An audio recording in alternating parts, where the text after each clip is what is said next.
to Mr. Biz Radio, biz talk for biz owners.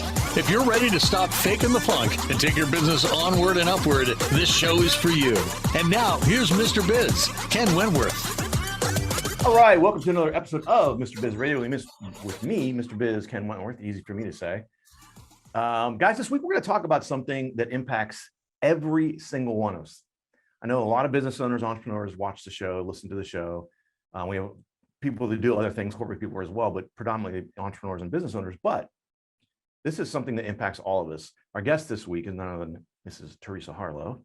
Actually, that's your professional name now. Right. She's actually subsequently been married. We were actually talking about that a little bit. What a pain in the butt it is for women to have to rebrand or not rebrand with their last name changes. But so Teresa wrote a book, as you can see, Combative to Collaborative, which talks primarily about relationships with your if you share children with someone. However, she's going to be writing another book that's going to kind of expand on that a little bit. And so I wanted to have Teresa on to talk about managing those difficult relationships. We all have people in our lives, again, Bob down the hallway, whoever it might be, it could be someone in your family, that's a huge pain in the butt. They're difficult to deal with. How do you go from combative to collaborative? How do you kind of work that out? I had a guy, I won't even go down the right path. I'm sure he doesn't watch the show, but I had a guy when I worked at JP Morgan who was the biggest thorn in my side for like 3 or 4 years of my career, but I had to make it work with this guy. I really could have used Teresa's help back then because this guy was just, oh my gosh, it was so difficult. And I'm sure everyone has that. So are you ready to fix that difficult relationship with a coworker, client, or a supplier? Whether she was co-parenting, running a business, or working with large corporate teams, Teresa Harlow has been transforming combative relationships into collaborative partnerships for over 30 years. Yeah, she started when she was 7. She's now has a best-selling book in which she shares her magic, Combative to Collaborative, the co-parenting code. Please welcome author, speaker, coach, and mediator. I threw an extra T in there. Mediator. I meditate every once in a while. Teresa Harlow. And by the way, before she even says anything, I want to let everyone know, while she is an electric speaker, if you happen to notice her arms disappear at any point, she's not on fire. She's not being electrocuted. It just is mixing with the background here. So I wanted to mention that. So anyway, welcome to the show, Teresa. Thank you, Ken. Yeah. So I've known Teresa for 10, 12 years. Oh, it's been longer than that. So I guess probably coming up on 20. Maybe in dog years. I don't know. Right. And so literally, I don't even know why, she commented, I think you commented on like a LinkedIn post or something. You're like, hey, when are you gonna have me on the show? And I'm like, why haven't I had her on the show? Because again, what we're gonna talk about is something that impacts all of us. And, we'd like to cover things from all different angles and not just all business crap. Like some of the stuff is, not only your business life, but your your personal life as well. So before we get into all that, tell us a little bit about your entrepreneurial journey. So I know actually Teresa and I worked not together, but at the same time at JP Morgan. Yeah. So my journey is a mix of corporate technology, corporate leadership, and leading large teams to implement really game-changing types of technology solutions across big teams. And I spent the better part of 30 of those 30 plus years in that environment in a few different organizations, and also spent some time consulting as well. But throughout that, I mean, when you're part of a large organization, they go through reorgs, there's acquisitions, changes in leadership, and people like to, there's changes of the guard and you get reorged. And honestly, it doesn't matter how rock star of a performer you are in your job, you could become a victim of a reorganization. So that happened to me a few times throughout that corporate career. And every time I would encounter that, I almost felt like, it was kind of like, I felt like I had approached maybe an expiration date with that particular role anyway. Yeah. So it gave me an opportunity to do something different. And I always felt compelled to follow a personal passion. As you know, I at one point did the vocal coaching and the performance, and was in a rock band. And that's something I had always dreamed of doing. And I actually earned a living at it for a good 5 years. So that was an experience I would trade for nothing. It was the most fun time of my life in terms of professionally. But the reality of business ownership it rears its ugly head when you have to continuously regenerate business and provide for your own benefits in terms of healthcare. And of course, you never get a paid vacation. Right. So I go through these stints of, well, I'm going to be a corporate employee and get all the perks and, the steady income and not worry about regenerating that business and just do a really good job. And then I get kind of worn out on it. Somebody'd reorg and I would move on to another passion. So I did the vocal coaching. I went into consulting back in technology. Then I moved out of that. I think 2008, all of my career changes really aligned to downturns in the economy. I mean, it kind of makes sense. Yeah. And kind of a hard time to start businesses, but if you can make it during those times, then you will come out the other side pretty well. But I was a wellness coach at one point, and all of these, again, aligned to personal passions, something that I've learned that I just want to share it with others.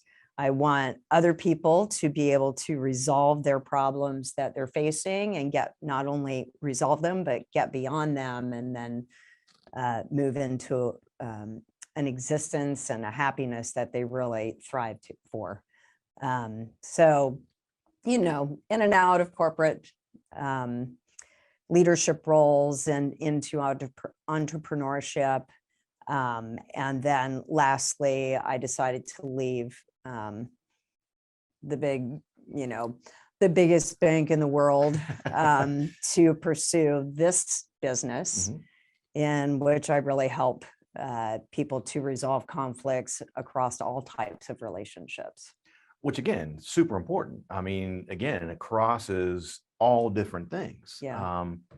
And actually, this is probably going to be a really good time for you. A bad time, right? The economy goes in the crapper. People start to make bad decisions. People start to get a little cranky and all that stuff. So you're probably going to, your phone's going to be ringing off the hook over the next 6 to 12 months, I think. Unfortunately, good for you. Unfortunately for some of those situations, but. Well, yeah, and it's true. A lot of people being pinned up together in the pandemic decided either they really loved each other and really liked spending time together, or they just had to get the heck out of it, right? As soon as they could. And so you're seeing an influx of divorces and all of that. But really the background I had both in corporate leadership, where you solve problems that involve technology, but there's technology, process, and people. You can buy the technology or build it or change what you've got. You can modify processes, create new processes or eliminate them. But if the people equation isn't working, you're kind of screwed. Yeah. You have to fix that. You have to address it. And the same thing goes if you're a co-parent. Yeah. So. Yeah, absolutely. Well, look, we're going to hit a break here, guys. Again, talking with Teresa Harlow. You can find out more on our website, teresaharlow.com. Follow her. She's on LinkedIn. She has a YouTube channel, Facebook, Twitter, and she's on the gram. Okay, you got to check her out on the gram as well. So come back after the break. We'll give the Mr. Biz tip of the week. Continue talking with Teresa to help us really deal with some of the pitas in the world. You know what I'm talking about? Pitas, pain in the apple. So come back after the break on Mr. Biz Radio. If you would like to reach hundreds of thousands of business owners every week, Mr. Biz Radio can help. Our show airs globally 7 days a week for more than 25 hours across several internet radio stations, plus 20 plus podcast platforms. Also, video exposure on the new exclusive Mr. Biz Network streaming channel, which gets blasted to 100 plus streaming platforms, and the Mr. Biz YouTube channel, and our 350,000 social media followers multiple times every week. Join Mr. Biz Nation as an advertiser by emailing us at info@MrBizSolutions.com. Got a question for Mr. Biz you want answered on air? Email it to info@MrBizSolutions.com. Now, once again, here's Mr. Biz. All right, welcome back to the show. And it's time for Mr. Biz tip of the week. And this one's going to sound a little self-serving maybe, but it's true. if you don't know your financials, you're not going to last. You need to know gross margin. You need to know your debt service coverage. You need to know your net margin. If you don't know those numbers and know them really well, I know a guy who might be able to help you, first of all. Second of all, seriously, you got to make sure that you're keeping an eye on those things. I've talked about some other shows before, but I call it MYM, mind your margins. You could actually be increasing your revenue, but losing money because you're selling your product at $10 and it actually costs you $12 to produce the product. You don't even realize it if you're not into the numbers enough. So you got to know your numbers. Super, super important. It doesn't matter how fantastic you are, what you do, or the service or the widget or whatever. If you don't know your numbers, you're not going to last long, even if you're really good at what you do. So make sure you keep an eye on those financials. And I know a guy who can help you if you don't. So that is Mr. Biz tip of the week.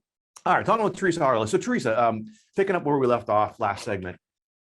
So you've had all these well-rounded experience, right? You're freaking lead singer in a rock band. You worked in and out of corporate on large teams, small teams, technology stuff, which, by the way, I want to touch on something you said right at the end of the segment.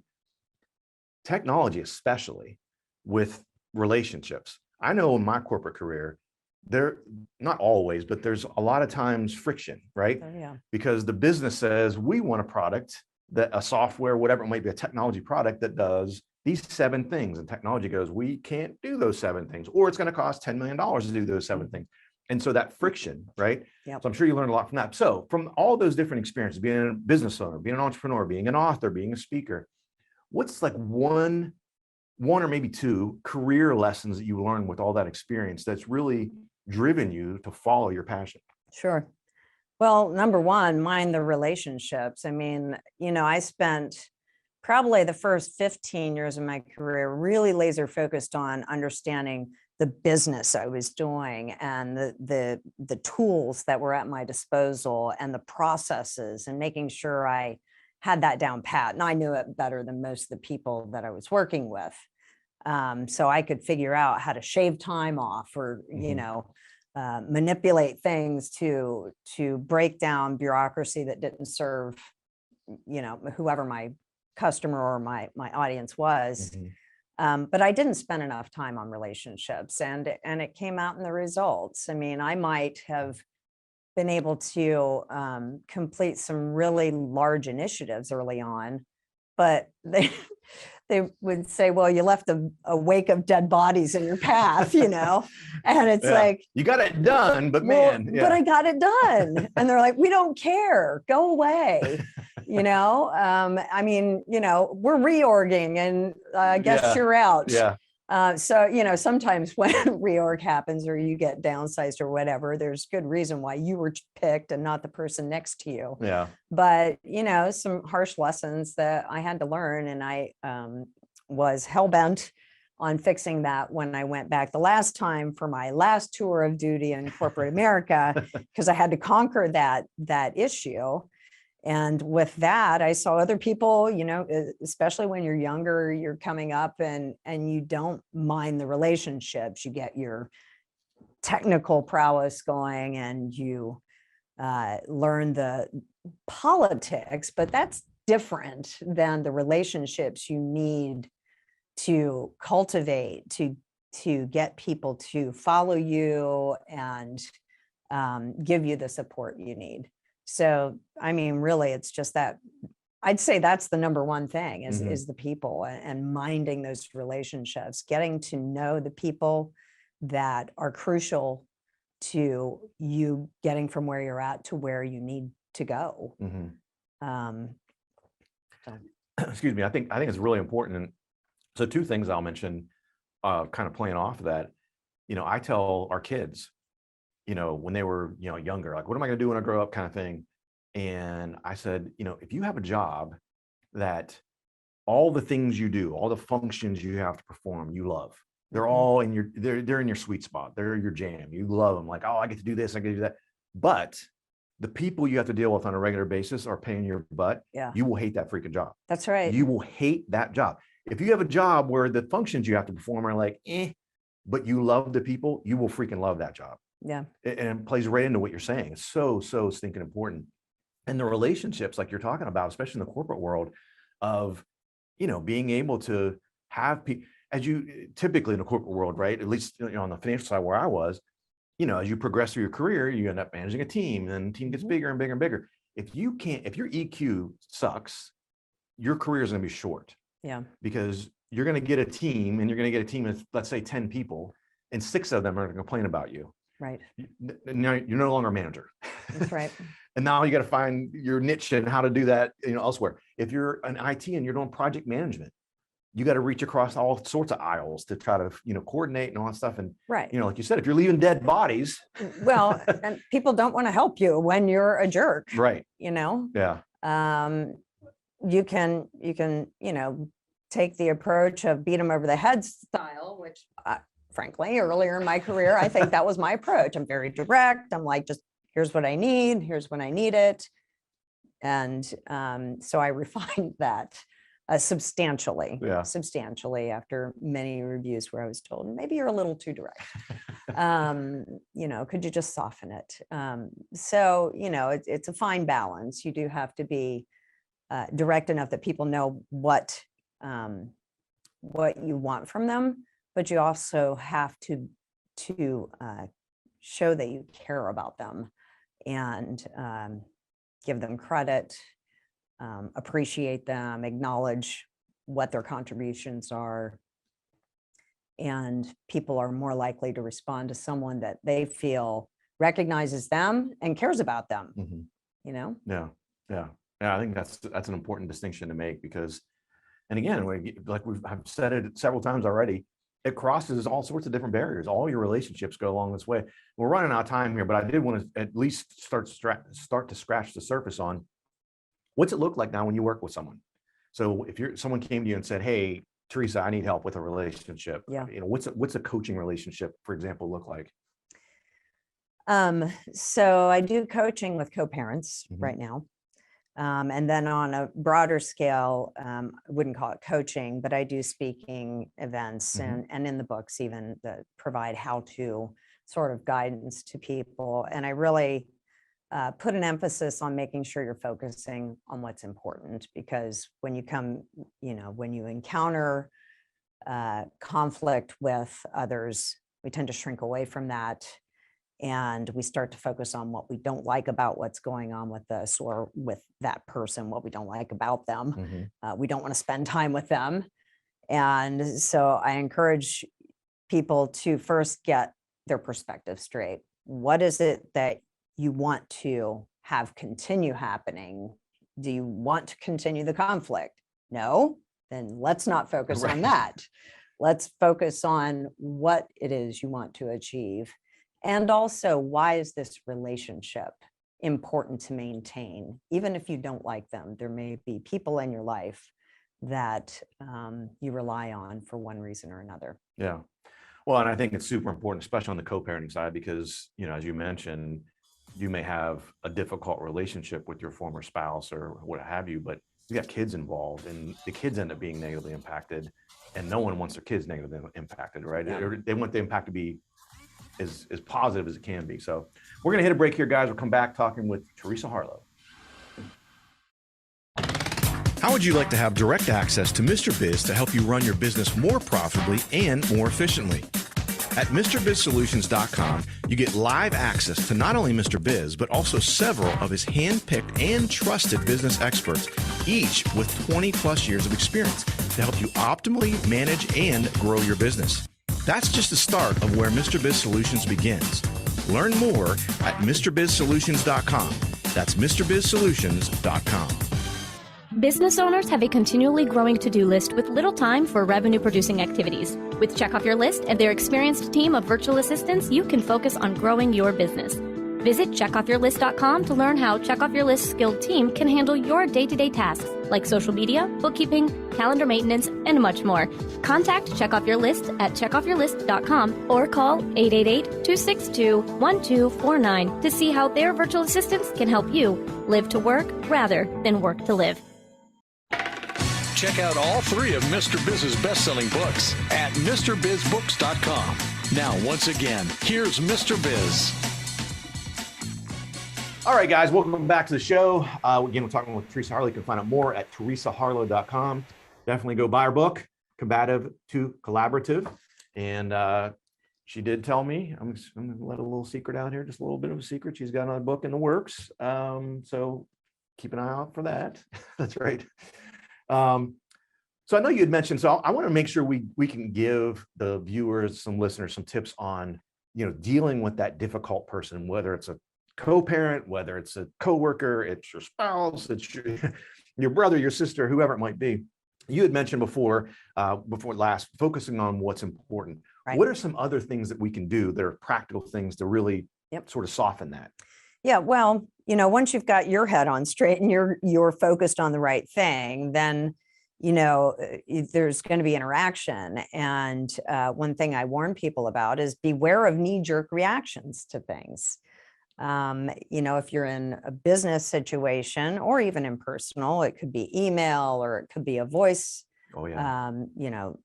voicemail that you receive from someone, and your first instinct is to, how dare they do that? I'm going to give it right back to them. Right.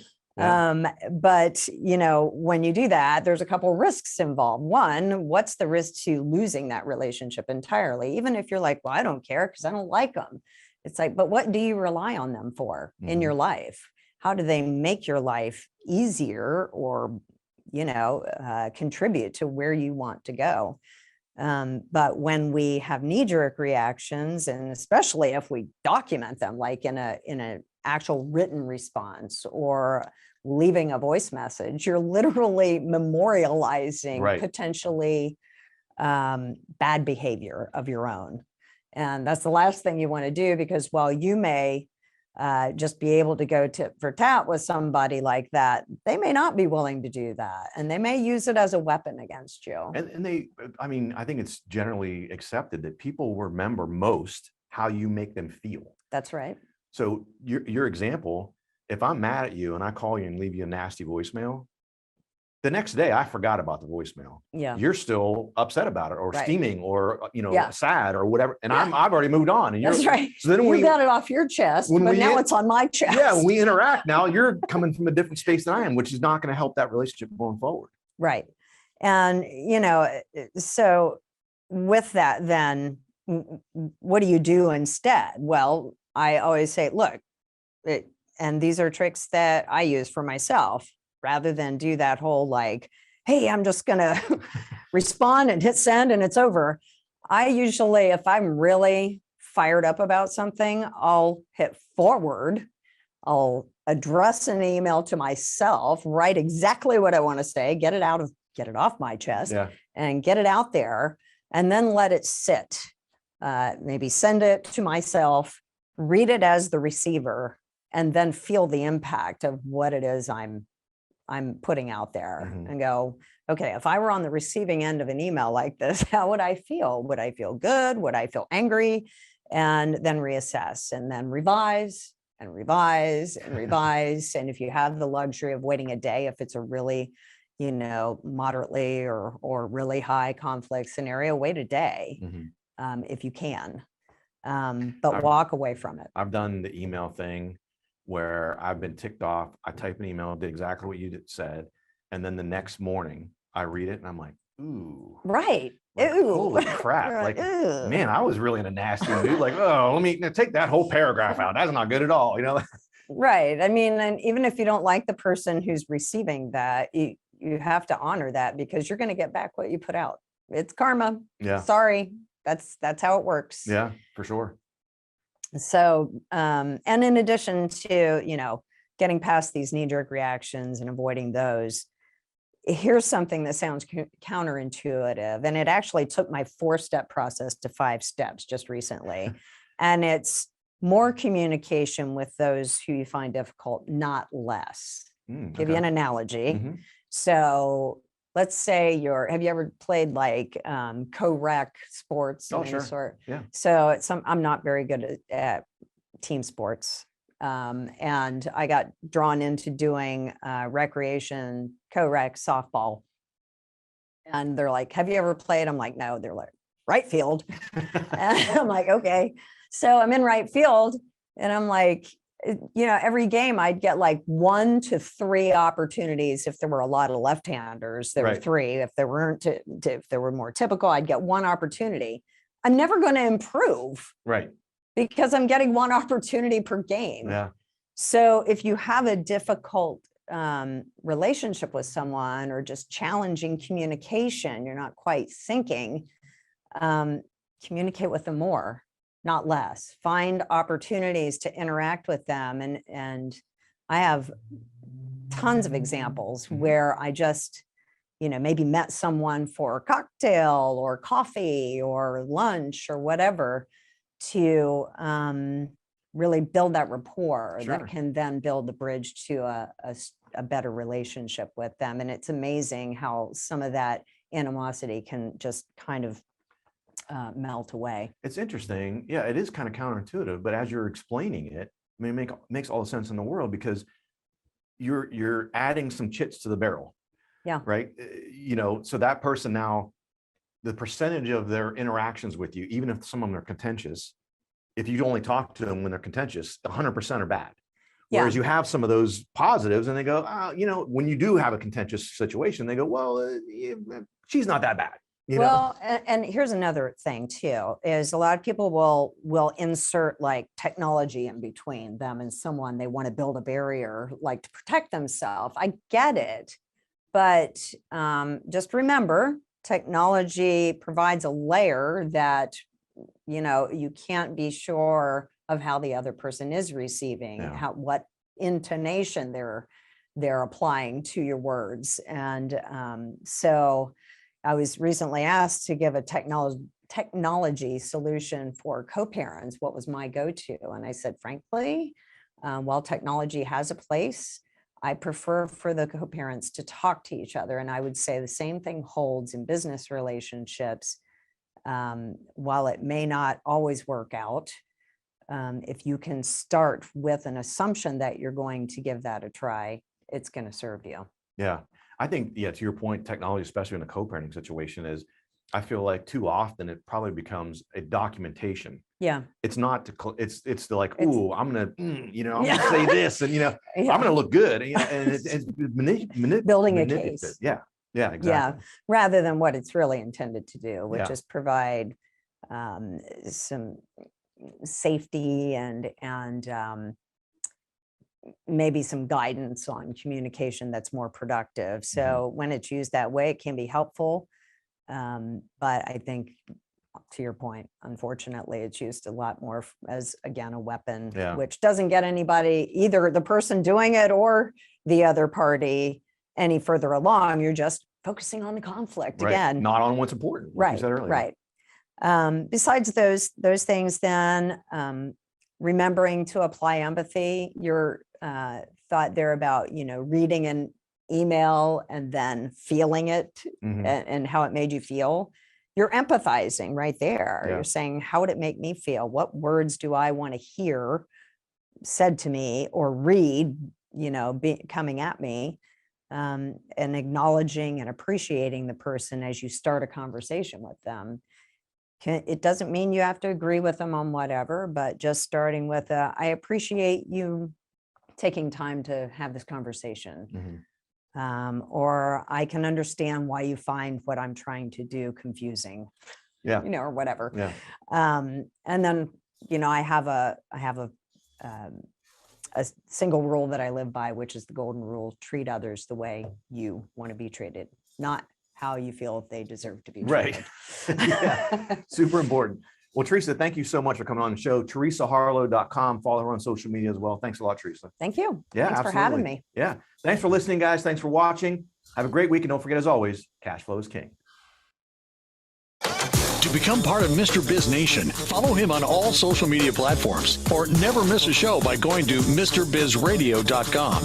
If you prefer free video content, visit the Mr. Biz YouTube channel or check out his streaming channel, which is available on 100 plus streaming platforms at MrBizNetwork.com.